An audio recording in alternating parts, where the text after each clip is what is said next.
राज्य मंत्रिमंडळाची बैठक आज मुख्यमंत्री देवेंद्र फडणवीसांच्या अध्यक्षतेखाली मंत्रालयात संपन्न झाली। आजच्या बैठकीत 8 महत्त्वाचे निर्णय घेतले असून राज्य सरकारने नवीन गृहनिर्माण धोरण जाहीर केलं। या धोरणानुसार 5 वर्षात 35 लाख घरे बांधण्याचं सरकारचं नियोजन आहे। माझं घर माझा अधिकार हे ब्रीद ठेवत तब्बल 70,000 कोटींची गुंतवणूक गृहनिर्माण खात्याच्या माध्यमातून केली जाणार आहे। तर झोपडपट्टी पुनर्वसन ते पुनर्विकास असा सर्वांगीण कार्यक्रम देखील आखला जाईल। मंत्रिमंडळ बैठकीत जलसंपदा विभागात 4, विधी व न्याय विभागात 1, नगर विकास विभागात 1, उद्योग ऊर्जा कामगार आणि खनिकर्म या विभागात 1 आणि गृहनिर्माण विभागात 1 असे एकूण 8 महत्त्वाचे निर्णय घेण्यात आलेले आहेत। आज मंत्रिमंडळाने महाराष्ट्राची नवीन हाऊसिंग पॉलिसी, नवीन गृहनिर्माण धोरण हे मंजूर केलेलं आहे। या धोरणामध्ये सामान्य माणसाला घर कसं मिळेल,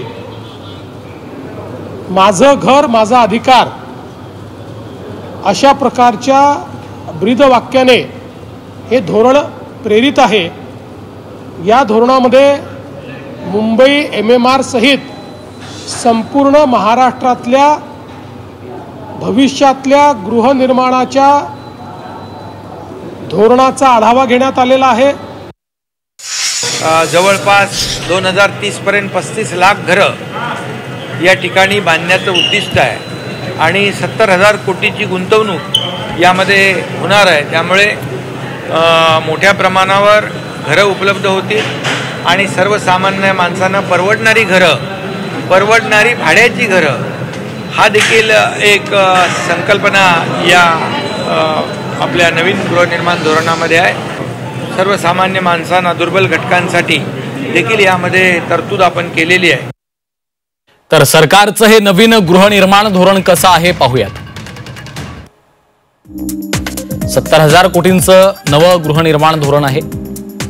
5 वर्षात 35 लाख घर बांधण्याचं नियोजन आहे।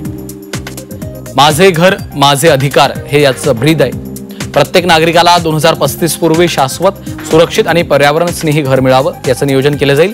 झोपडपट्टी पुनर्विकास आणि नवीन गृहनिर्माण प्रकल्पांना प्राधान्य देण्यात येणार आहे। महाआवास फंड 20,000 कोटींवर नेण्याचं लक्ष्य आहे।